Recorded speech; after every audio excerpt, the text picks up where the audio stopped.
حضرت عمر بن عبدالعزیز رحمۃ اللہ علیہ کے والد مصر میں ہوتے تھے، اور جناب عمر بن عبدالعزیز حضرت صالح بن کسان رحمۃ اللہ علیہ ایک محدث تھے، ان کے پاس مدینہ طیبہ میں تعلیم حاصل کرتے تھے۔ تو آپ نے اپنے استاد صاحب کے پیچھے عصر کی نماز پڑھی، تو ایک رکعت آپ کی لیٹ تھی، اٹھ کے آپ نے نماز پوری کی۔ تو حضرت صالح بن کسان محدث تھے، عالم تھے، حدیث پاک کو جاننے والے۔ وہ حضرت عمر بن عبدالعزیز سے کہہ رہے ہیں بچپن ہے اور والد مصر میں۔ انہوں نے پوچھا بیٹا کہاں تھے؟ نماز میں ایک رکعت میں نے دیکھا کہ آپ نے دیر سے نماز پڑھی ہے۔ تو عرض کرنے لگے میں حضور کنگھی کر رہا تھا۔ بعض بچے آئینے کے سامنے کھڑے رہتے ہیں، پھر بڑی بڑی دیر ہی کھڑے رہتے ہیں۔ کنگھی کر رہا تھا تو ذرا دیر ہو گئی۔ حضرت صالح بن کسان رحمۃ اللہ علیہ نے ان کے والد کو مصر میں خط لکھا، فرمانے لگے جوانی بھی ہے، موقع بھی ہے، فرصت بھی ہے، اور ابھی بھی آپ کا بیٹا جماعت سے نماز نہیں پڑھتا۔ مصر میں خط گیا۔ آج جب میں نے پوچھا ہے تو اس نے کہا میں کنگھی کر رہا تھا۔ اتنے معمولی سے کام کے لیے اس نے تکبیر اولیٰ چھوڑ دی۔ اب وہاں مصر میں بیٹھے والد نے یہ نہیں کہا کہ مولوی صاحب آہستہ آہستہ ٹھیک ہو جائے گا، آپ کو کیا ہو گیا ہے، کوئی بات ہے کرنے والی؟ انہوں نے وہاں سے گھوڑے پہ بندہ دوڑایا، بندہ مدینہ طیبہ آیا۔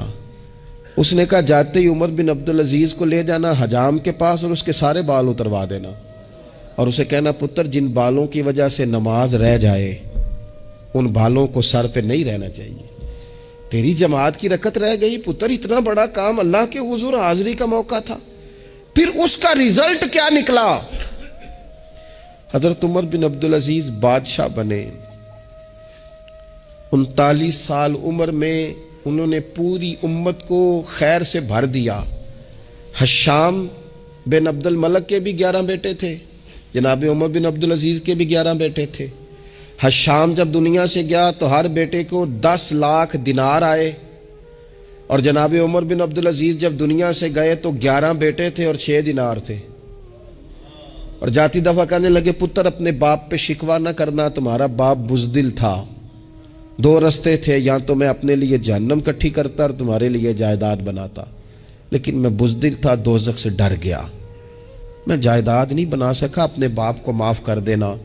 تو بچے کہنے لگے ابا جی ہم جس گلی سے گزرتے ہیں لوگ اٹھ کے کھڑے ہو جاتے ہیں کہ نیک باپ کی اولاد جا رہی ہے، اچھے باپ کے بچے جا رہے ہیں، ہمیں کوئی ضرورت نہیں جائیدادوں کی۔ وہ شخص جو یہ بیان کرتا ہے نا کہ 6 دینار چھوڑ گئے تھے، وہ کچھ کفن دفن پہ لگ گئے، کچھ اور کسی کام لگ گئے، 6 دینار کل بچے بچوں کے پاس، 11 بیٹوں کے پاس۔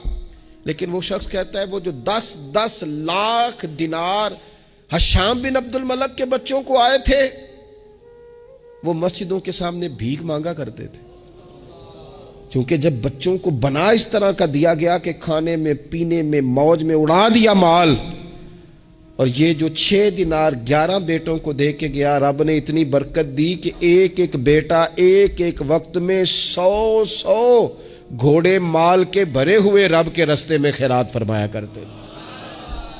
اصل دولت اولاد ہے، اصل دولت اس کا اخلاق ہے، اصل دولت اولاد کی اخلاقی تربیت ہے۔